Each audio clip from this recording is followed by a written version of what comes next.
Hi, I'm Ben from Slovenia. Hi, I'm Joshua from Germany. And I'm Ambo, also from Germany, and you're listening to Call Your Hits, a Storm Riders Airsoft podcast.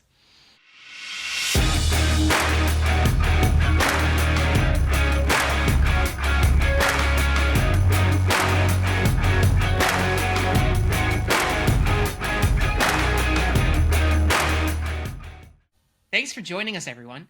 As you heard in the intro, my guests today are Ambo, Ben, and Josh, European members of our Discord. Ambo is an old friend of the show. He's been on a few times, but Ben and Josh, this is their first time. So welcome, guys. Thanks for being here. Yeah, thank you for your warm welcome. Yeah. Always so a these pleasure three to be here. players. Yeah, I mean, I can't wait to get into it. You guys are heading to Borderwar. So Borderwar 16 on August 23rd to the 25th of this month, actually, which is held in Czechia, also known as Czech Republic. It's being held, as I understand it, in the same location as the last two editions, so about an hour and a half from Prague. For those who are listening and are not familiar with Border War is a 50 plus hours. That's 50 hours, and in fact, I think it might even be 60 hours, 60 hours all told.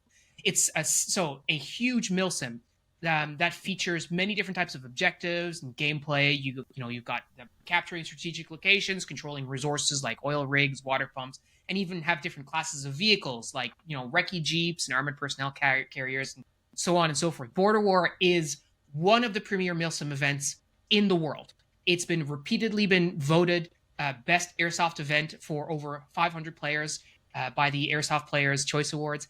And it's been a while since we talked about Border War on here, so I'm super, super excited to get into it with the guys. So again, guys, thanks so much for being here.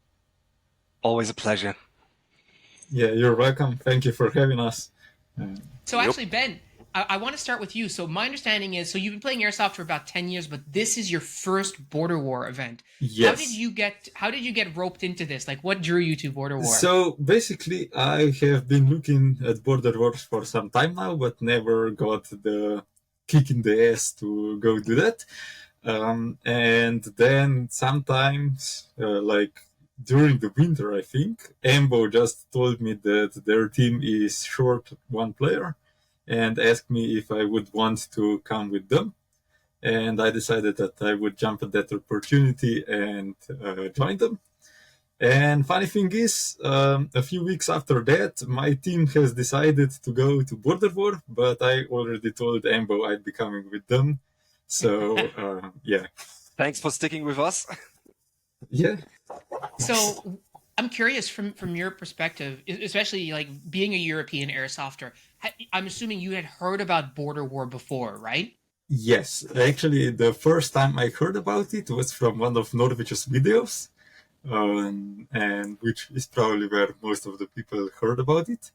And yeah, I have been looking at that and hoping to at least one time, get a chance to play there. And it looks like it's gonna happen. And aside from this event, have you done any other large Airsoft Milsim events I before? have done quite a few Milsims, but not so much large multi-day Milsims. So the largest would probably be the Croatian island Milsim. Mm-hmm. But probably the closest to Border War would be the 6-hour Milsim we had early this summer, which was a long-range recon patrol. Mm-hmm. And yeah, that was in Slovenia, 10 teams, 10 players, and yeah. Wow, okay. And Josh, this is your second time attending Border War, is that right? Exactly. Yes. Last year was my first time, and now I'm going on for the second round. Were you a task force? Because I understand you guys are all playing task force this year. Were you task force last year as well? Yeah, I was part of the squad but pretty much the guys around Ambo invited me to join them. The year before that, I didn't quite have the stuff to do or to join them, but last year I finally could arrange all the things, and now it's my second time going there. And what was your Milsim experience like prior to Border War? Pretty much non-existent. I haven't. Really? I've only played like smaller pickup games before on different fields here around Germany. I started playing airsoft mostly in CQB indoor fields, transitioned over then into open fields, and now I'm doing long-range reconnaissance in large Milsim games. It's so completely different environment, right? Absolutely, yeah. And so it was Ambo who roped you into this? Yeah, pretty much. It was another guy from the team who's close to me. I think we've had our first contact over a German communications app. Maybe some people know it. Yodel is Yeah. the name. And then I got invited to the Telegram group of the team, and this is how it all happened. Yeah. Okay. And so I understand, and you mentioned long range patrol, and I think Ambo, the last time we spoke, we talked about this a fair amount. That and correct me if I'm wrong, but although task force does really replicate sort of regular like line infantry, let's call it. If I remember correctly, you had said that your commander uses your team as more of a recon force, and so is that what you guys will be doing again this year? Is that the plan? Yes. However, so basically, regular task force is your line infantry, so used for assaults, defense operation, etc. And then there is task force SOG, so special operations group. And those guys basically do like proper long range recon, as in they sleep in the field, etc. And their missions are basically their missions are separate from regular task force. So they work together with regular task force, but also have like LARP missions that are like, yeah, you have to deliver a water pump to the village so those guys have like water or whatever, or you have to meet a defector from the rebels at this place or whatever. So they have other missions. They have like special forces missions, and we are basically used as combat recon, you could say. So we are ahead of the main company we are playing in, but it's not like we're out there like 100% of the time sleeping in the field, like what you might imagine if you think like recon team, it's more like, okay, the company wants to be at this point in 2 hours, so we gotta be there in an hour and then tell them over the next hour what's happening there. Are there enemies? If there are enemies, if it's like a small group, we can engage them and like draw them away from the point. Or if there's a large group, we just observe. So that's basically our job. It's like where, like if you imagine like an insect, then like the company is an insect. Where are the antennas? Okay, all right. And one of the things that I've had this sort of like this experience very recently is sort of the preparation and leading up to an event, but with a group of players who are separate. So how have you, the three of you being from different areas, different countries even, been coordinating and preparing to roll up to this event as a cohesive unit? You guys want to go first? Well, yeah, I can go first. So I met with Ambo and Tulin, but that's beside the point. This month, I think it was the 2nd of August and 3rd of August. Yeah, I think so. And we went and played one game in Austria. This was probably the most preparation we've done. It's not much because it was a pickup game, and the coordination was pretty much impossible because of the skirmish, and we could have probably pulled off some training, but it's more to get to know each other and so on. And I haven't played with any other members that will be on Borderwar, but Ambo has prepared an extensive list of things that are like cheat sheet for communication and a basic airsoft handbook. And so going off of that, I hope we won't have any major problems. Was there anything in that, which the document that I presume you have looked through already, is there anything in particular that was surprising to you or that you didn't expect in terms of preparation, or that you wouldn't have thought of yourself? Not really. There are some minor stuff, but nothing that would come to mind right now. Okay. But it was extremely well prepared. Good job, Ambo. Thank you. And thank you for that. I am not yes. surprised. I'm not surprised. Yeah, I mean, on that topic, so it's not official yet, and there's gonna be like a lot of more preparation that goes into this, but another teammate and I are working on something that takes this idea of a standardizing airsoft like guidebook. We're trying to take that idea even further, but that's like not yet fully prepared to go fully public. But the idea is basically that when that project works, you can have two players from different countries, different regions, whatever. If they have the same like qualifications, you could call it, they can work together. Like, sure, they are lacking the training together, but they all know like the same fundamentals, the same ideas, the same principles. So that's like that's an idea we're working on at the moment, but that's not ready to go public yet. There's still like a lot of work to do. Yeah. And Josh, what about for yourself? What have you been?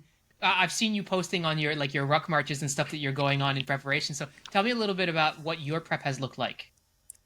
Well, you already mentioned the ruck marches or the hiking that I did to get my fitness up. My goal was to be able to break 30 kilometers, and I can easily do that now. Other preparations was to play some pickup games with the guys that are local to me from our team. So with our team, we have like 3 main groups. A bunch of guys live in the north of Germany. Then we have the group that is living down in the south around Munich. And we have the guys in the group that is in the west, which is around the Koblenz, Düsseldorf area, so North Rhine-Westphalia, the state. And pretty much what we did is the group West met up a bunch of times to get the coordination within those 3 guys.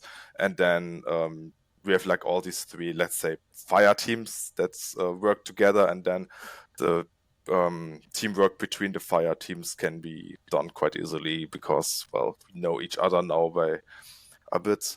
Other preparations obviously is figuring out all my gear and stuff. And lastly, what I do for the team is to prepare GPS files. So about usually a month before the event starts, we get the official game map from the organization, and that one has all the mission objectives, all the medical evacuation points, and everything you need to know location-wise on a piece of paper. And I then simply went ahead, loaded up my Garmin Explore app, and put each of those GPS points into the app and created a file so that anyone who owns a Garmin GPS device can just load the file onto the device and then use that for navigation. And yeah, pretty much just shared that within the squad. I also shared it for the task force members on the official Borderwar forums. So if anyone who's in the task force plays in the event, you can find my posts there as well. Okay.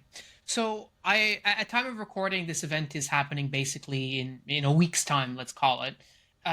I expect that by this point you probably have received like your op order and stuff like that for the event, detailing like what the objectives, what the situation is, all this kind of stuff. So without revealing any secret or like OPSEC information about what your objectives will be, what is the overarching sort of idea behind this event, and what are you largely going to be tasked with overall? So maybe Ambo, if you want to talk to that. Okay, yeah. So the overarching storyline is so Borderwar each year or every second year roughly changes like the geographic location where things happen. Like I think last year it was a island somewhere in like the Pacific. This year it sounds like North or Latin America. Like rough idea, like no actual country names or whatever. And there's basically like a there's like a tribal land that belongs to a tribe, and there were like large gold resources found on that tribal land, and now a company wants to get that gold, and the tribal people, they of course don't want the company to come there and dig up their entire land, and like that's the thing. And then there's like the company paid PMCs, the tribal people started a militia, the government decided, okay, we're going to send the military in to keep the entire thing quiet, and that's like the overarching storyline. So Task Force in general is tasked with keeping the peace, securing relevant infrastructure, critical infrastructure like oil wells, etc., and repairing relations with the people living in the area. That's the overall mission profile for Task Force. For us specifically, we're gonna be like with the recon, we're mostly gonna be in a combat environment, which means our job as our recon squad will be to basically be our company's antennas, knock the door, see if the enemy answers, that kind of stuff. Recon by force. And do you have any idea like how many opposing factions there will be? Is it just one group, or are you going to be opposed with many different groups? Joshua? Yeah, so let's say 4 main factions are Task Force, our faction, the Rebels, and then the 2 PMC groups, PMC Green and PMC Black. And then you can also encounter civilians, but those are obviously non-combatants, and the civilians usually give you like missions and stuff like that. Okay. I guess you'll primarily be fighting against the rebels, but with the PMCs, and I'm just assuming here, but do they swap sides during the game? Is that historically something that's happened, or is it gameplay stuff that causes that to happen? I'm curious. Yes, so every player at the start of the event, when you do like your check-in, the chrono ring, and all the paper stuff, the boring, every player gets a game map, a like faction pass. It's like a ID card that is like in lore, and you get a little bit of in-game money. And this in-game money can be used to either buy stuff at the village, or you can also use it to either buy one of the PMC factions or buy information from them. For example, last year we used some of our money to get information from a group of PMCs that were passing us, and we got the information that a larger attack is going to happen in an hour or something like that. And then we could obviously use this information and prepare our main base for that. Yeah. Interesting. That's a very cool gameplay. With that, like the amount of in-game money you as an individual player get is like enough for the LARP missions within the village, but for paying a PMC team to either give you information or to even fight on your side, that can only be done by money you get from HQ. Like last year, we got money from HQ with the explicit mission to get into contact with the PMCs. And we were basically just lucky that they were just running right past us while we were sitting in a position and waiting. So right, so it's a situation where you get given maybe 20 euros, but a PMC to buy them is 150 or something like that. Yeah, it's like I think it's called Borderwar dollars or something. Yes, not real money. Yeah. Yes, but if we meet our team, I have told them that I will have candy for them so we can buy them past the game money and use sugar and candy and stuff like that to get Ah, one part of the PMC, because my group is going as PMCs. so And yeah, that's interesting. if we meet them, we will get to enjoy some privileges that we otherwise wouldn't. So all these factions are players as well. They're not game staff or anything like that. Is Yes. that right? Wow. Yes. Okay, that's really So, interesting. Are there yeah, game staff? I guess the civilians maybe, but Um, are there game staff in the different faction teams? Or leaders are game staff, okay, and the officers. So, for example, the company commanders, etc.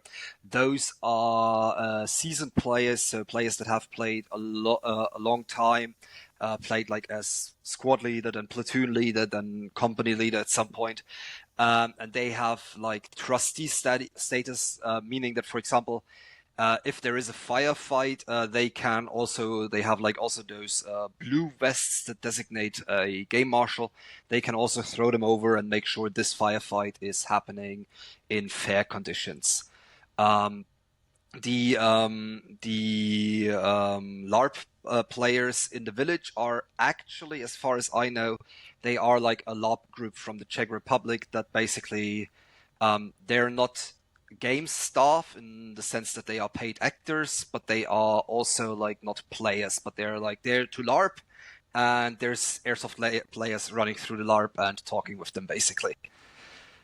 interesting. So That's that's really the cool. way I understand So it. in terms of, I'm curious, Ben, from your perspective now, what do you think is going to be the biggest challenge for you, or the thing that you're most looking forward to sort of testing for yourself at this event? So it's definitely the language gap.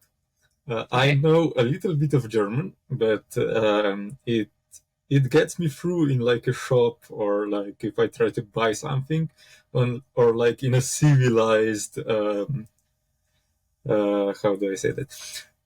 Or like in a civilized conversation. But when the BBs start flying, most of that slow German methodical stuff goes out the window, and the words get a lot quicker and more difficult to understand, and also I won't have time to think and process everything that is said and learn from that, and I will have to just like, I think I will probably miss some comments and maybe start some shit because of that. But at the same time, it's just a game, and I hope I will have everyone's understanding, because all the other players will be German. So we will probably mostly talk German. But yeah. So a real, like, almost a very foreign legion sort of experience for you. Yes, Except very it's much German. so. Yes. That's interesting too, because I think for most people who are English speakers listening to this podcast, and I've spoken to Ambo about this in the past, but that is not a reality that they've ever had to experience, right? Of people around you speaking a completely different language than you, not from an acting perspective, but because that is the language that they speak. Yes. So it's interesting to hear you sort of put yourself, voluntary, obviously, because this is a game, but to put yourself in that position is, I can only imagine what that would be like. But I think it'd be very, maybe interesting is not the right word, perhaps frustrating, perhaps maybe a little bit of both. Yeah. Yes, definitely a little bit of both. I hope it's not too frustrating for them. I am kind of used to being around different languages, simply because so few people speak Slovenian. We are basically forced to speak different languages after a 2-hour drive. Yeah, and I did study some German for like a few years, not very much, and I have mostly forgotten it, but I hope I'll get around. I hear it comes right back to you once they start throwing BBs at you. Fingers crossed, as they say. Yeah, thank you. For me right now, I'm a little bit sick. I hope I get better. So it's probably trying to stay calm and not cough our position away. Yeah. And apart from that is, just trying to keep up with everyone else. Last year I had a little bit of a problem with that because I had overheating issues. I hope I fixed that now with a new loadout. So I transitioned from a chest rig over to a classic load-bearing setup, and that should help me with cooling in the hot summer heats that is going to be in the event. And yeah, apart from that, I guess I'm going to have just fun. I'm really curious. I mean, because this event is so, the duration is so long, right? How do you prepare for airsoft when it's going to be over multiple days? Like, I mean, we're talking. Is it? And Ambo mentioned this earlier. Like, there are teams that are going to be in the field for a really long time. What is that going to be like for you? So for us, we sleep in the main base. Some of us, some other guys sleep in the off zone. You have the choice. We think sleeping in the main base is just more fun, and you're Mhm. also much faster to the action, and you are also easier to talk to from like company command because of our special mission. That's actually kind of important. And really, the preparation is prepare yourself like you do a camping trip that is lasting 3 days. Mhm. So make sure that you have enough food, about 3,500 calories a day at least.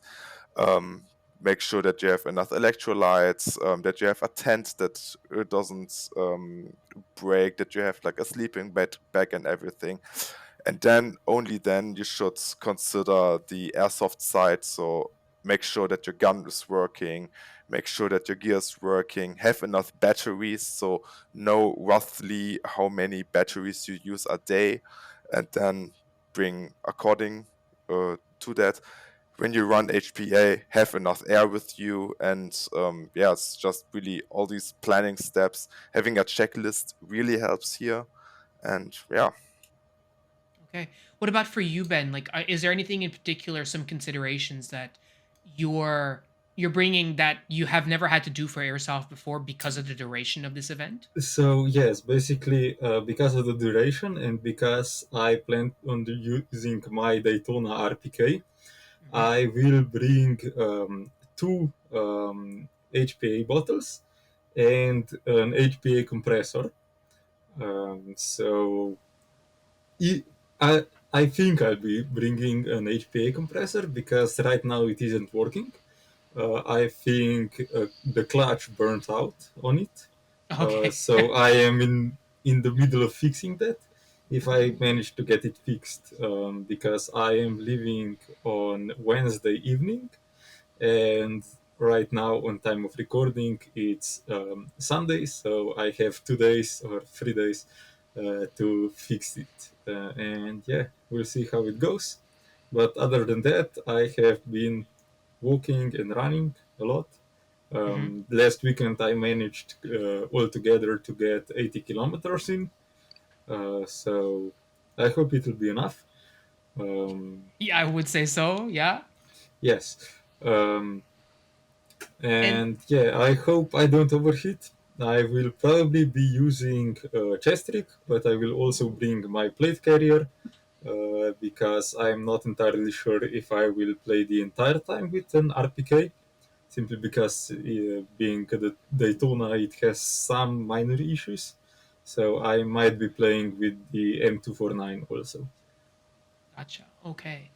And we've been talking about uh, what we think is going to be the biggest challenges for ourselves. I think I'm curious, Ambo, from your perspective, you've done several border war now. What do you think is going to be the biggest challenge for you this time around? This year, so I started to develop an issue with my left foot around last winter, and that has kept me from going through the training regimen I wanted to go through. I'm roughly 6 kilos heavier than I wanted to be, like as my maximum. Like my goal was even lower, and so basically my goal was here, my maximum is here, and I'm here, which is Okay. annoying. So yeah, definitely the fitness issue will be my biggest issue. And the other one is I have to pray that the replacement parts for my air tank arrive on time, because otherwise I have only one air tank for a weekend with an LMG. So yeah, We'll have to pray that Ben's air compressor is also working. I mean, if that thing works, then that would take my worries with the second air tank away, but still, I need to get that thing running. So aside from challenges, now I want to look at the other thing. So, Josh, what are you most looking forward to at Borderwar this time around? Meeting new people, being out in nature again. I mean, the playing area is absolutely beautiful. It's like a forest area. It used to be a former Czech military shooting range, and it's really nice there. There's even, because it's an open area, there's even a chance that you run across wildlife there. Did it last year. We had 2 encounters with wildlife, the first being a group of reindeer running through our squads. I think they got scared by the rebels because they kept running, they were running away from them, and then they saw us and they were like really scared. And then a bit later we even encountered a wild boar, which is a bit dangerous. Because wild boars are like kind of mean. However, because the event is in August, they are not as dangerous as they would be, for example, in November when they have like their babies. Okay. And Ben, what about yourself? Like, obviously, the location is interesting, and I know you spend a fair amount of time out in nature yourself. I'm curious what you're most looking forward to at this event. So yeah, I really enjoy those points in airsoft when you're setting up an ambush or like waiting for the enemy to come and make contact with you, when you're basically laying in wait, or like when you are regrouping with your group and so on. So there's not a lot of that in regular skirmish games. So I really hope we get to do some of that stuff on Borderwar, because that's one of the things that like I think are great for team building, and also, I mean, it just feels amazing when you're setting up an ambush and looking at lanes of fire, making a range map, and so on. Yes. Mm-hmm.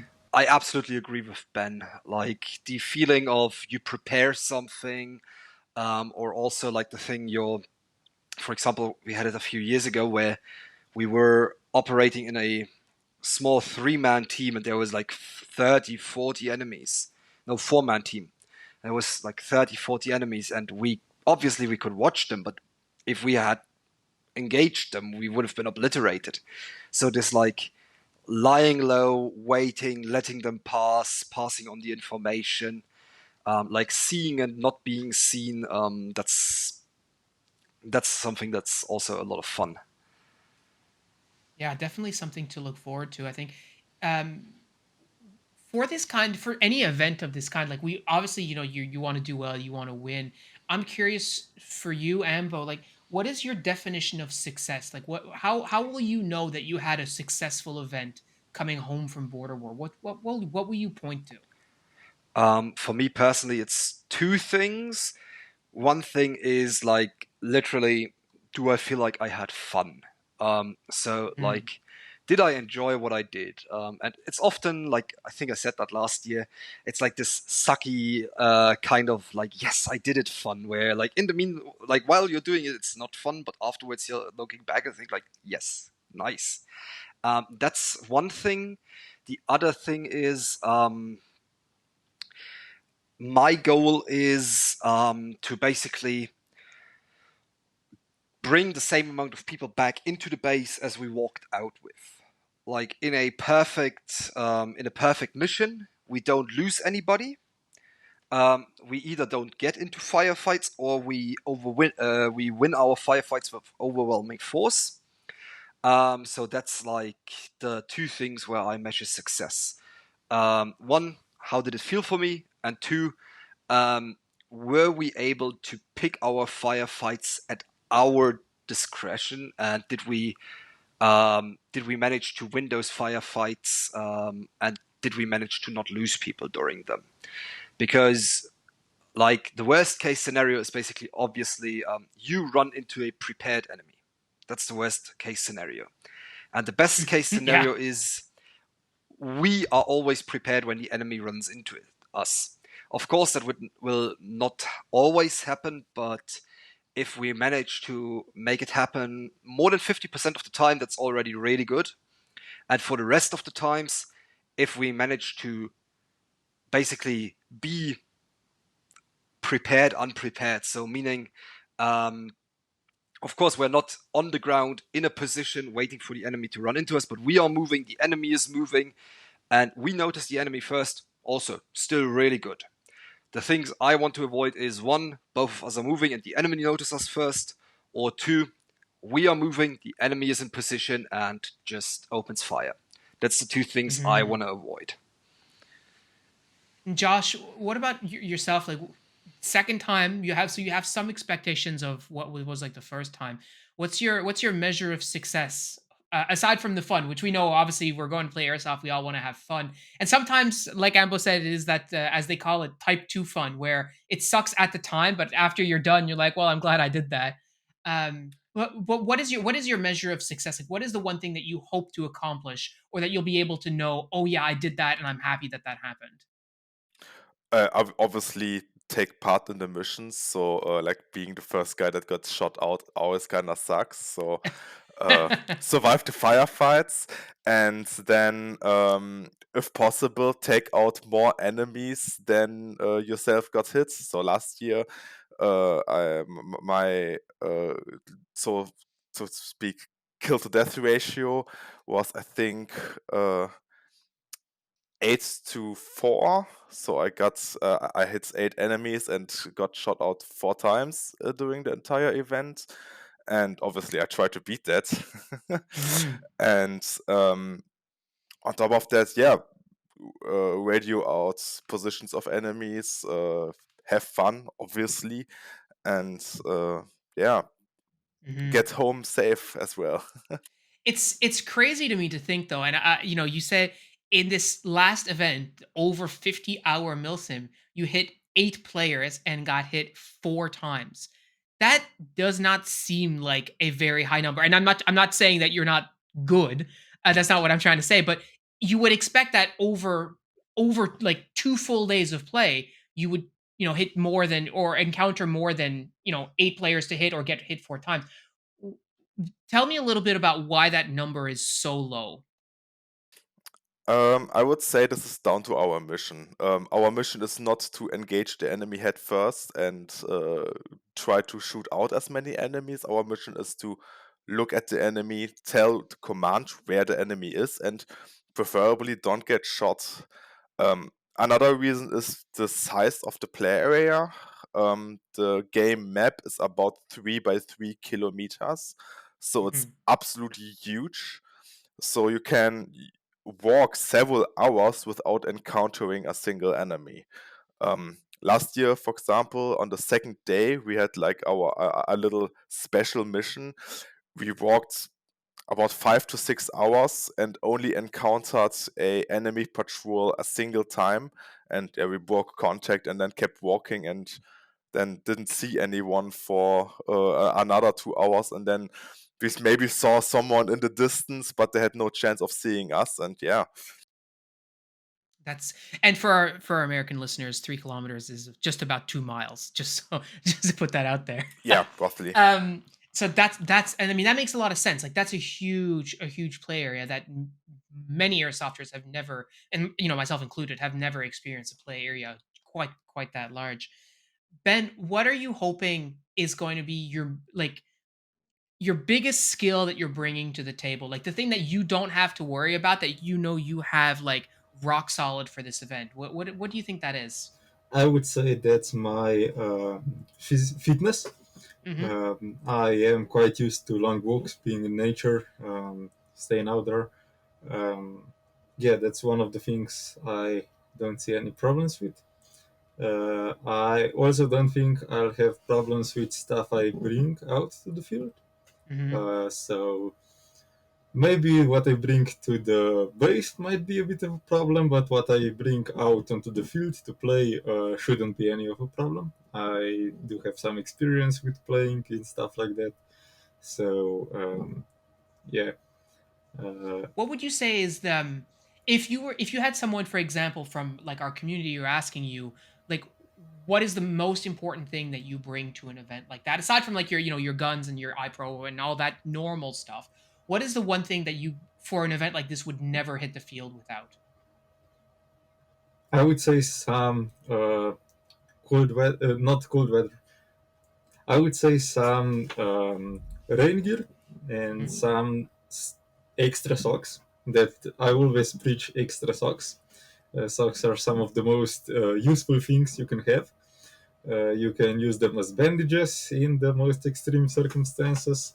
You can pack stuff into them, and they prevent trench foot, which has put a lot of even very tough people into ambulances for pretty much no reason other than them being disregarding of basic health standards. And that's interesting because again, for like an event that's this long, you're talking over 2 full days. And you mentioned the heat. Aside from the heat aside, like what are some of the things that are the most challenging physiologically, like the most dangerous things that players are probably not accustomed to if they've never thought about an event like this? Yeah, it's a long-term exhaustion, and I would say also the terrain. Yeah. Obviously, in our mission, we don't follow the roads. We actually walk through the forest, and then misstepping can really put you out of the fight. When you Yeah. like hurt your foot or something like that, Rolling your ankles, all and that good stuff. yeah, you have to watch out for that. So what are things that you do, Josh, to avoid that exhaustion and sort of, because I just as an aside, like I have some experience with that, having done some long endurance stuff recently, where the more tired you get, the easier it is for you to misstep, to roll an ankle, to because you're fatigued, so you're not paying as much attention to that kind of stuff. What do you do to keep yourself sort of in tip top shape, or as best as you can, staving off that exhaustion? So first of all, the main thing that you should do to avoid misstepping is having good boots. A lot of airsofters really underestimate how useful a good boot can be. Mhm. And then on top of that, make frequent breaks. When you notice, oh, I'm exhausted, I need to rest, do that. Inform all your team members in the squad, and then say, yeah, let's just sit down for 10 minutes, get some water, maybe get some electrolytes, and get some food in your system. And then when you feel fit again, continue. Last year, we tried to do it for every 1 hour of walking, 10 minutes of break time. Mhm. And then have a 1 hour break during the middle of the day where you can eat a little more. And we didn't quite do it because we pushed each other on to walk long distances, and you could really feel that in the evening then. On the second day, we had like two guys, including Ambo, who dropped out because they didn't feel secure anymore with walking, which is absolutely fine. If you don't feel you can continue to walk safely, um, go back to the base for your own sake. It's better to admit that you are in a, let's say, tricky situation than having your misstep and then have and then you hurt yourself. And yeah, hurting yourself Mhm. is worse than having a little bit of an ego that is broken. Yes. Yeah, that's very, and I mean that's good advice, I think, in general.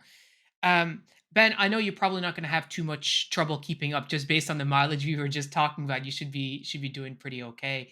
What's been your experience with exhaustion and stuff like that in airsoft especially? Has that ever been a factor for you, and what are the things that you do to sort of stave that off for So yourself? yeah, there's often problems with exhaustion.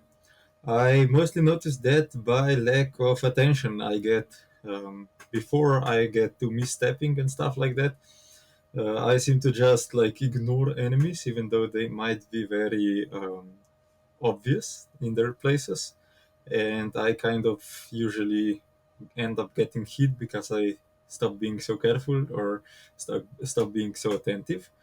And that obviously isn't very good when you will then have to walk up to 10 kilometers back to your base.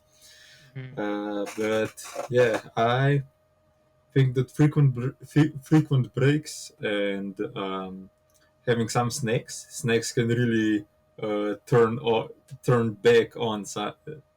Snacks can really turn some of your attention back on, and Mhm. they get your mind off of airsoft, so that you can then bring your mind back on airsoft for a fresh start. It's not Yeah. really the same as taking a long break, but it's better than just sitting down and doing nothing for 5 minutes and then starting back up. So yes, I will bring plenty of snacks, both to pay off some PMCs and to keep our mind on things. So yeah, Yeah.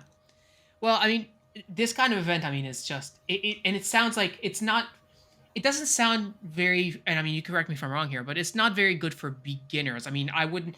Yes, this is your first Border War, but this is not. I wouldn't consider you a beginner having played airsoft for like 10 years. But it doesn't sound like there are very many beginners who attend this event. Is that fair to say? I do not know how many beginners play this event, but I definitely wouldn't recommend it to them. Yeah. Josh, when you in the past, the people you've encountered at these events, or Ambo as well, have you seen very many beginners at these types of events, or Um, so not a lot of beginners, but some beginners. Like um, a few of the guys from our team North, they actually once brought a guy for whom it was his first airsoft game ever. Like the guy, he wow? had a bit of paintball experience, but mostly like tournament 5v5 paintball, and that was his first airsoft game ever. And he also had fun, but on like the afternoon of the second day, even though he was one of our youngest guys with like 20 or so, he started to have like exhaustion issues just because he wasn't used to it. Um, Mhm. but in general, like I think the biggest hurdle for beginners is actually not so much the gameplay, because if you play regular like task force or rebel units, you will be basically like you will always be led. You will have a squad leader, a platoon leader, a company leader who will tell you where to go, what to do. I think the biggest hurdle for beginners is actually like number one, all the support gear you need, because you not only need your airsoft gun and your vests and your uniforms, you also need radios, you need a sleeping bag, you need a tent. Uh, you need a way to get to the event, of course. Like if you have a car, you can jump into the car, but maybe if you're like just 18 or something, just starting out with airsoft, you don't have your own car. All these things, like there's I think the gameplay itself is less the problem for beginners. It's more the um, all the things you need around it, and also the do you really want to go to an event like that completely on your own as a beginner? Like nowadays, I could Mhm. imagine to say, hey, you know what? I really want to go to that Milsim event in France, and none of my friends has time. Okay, I'll just go there and it will work somehow. But I wouldn't have done that like 10 years ago when I started out with airsoft. So I think that's like the two Yeah, that's largest fair. issues.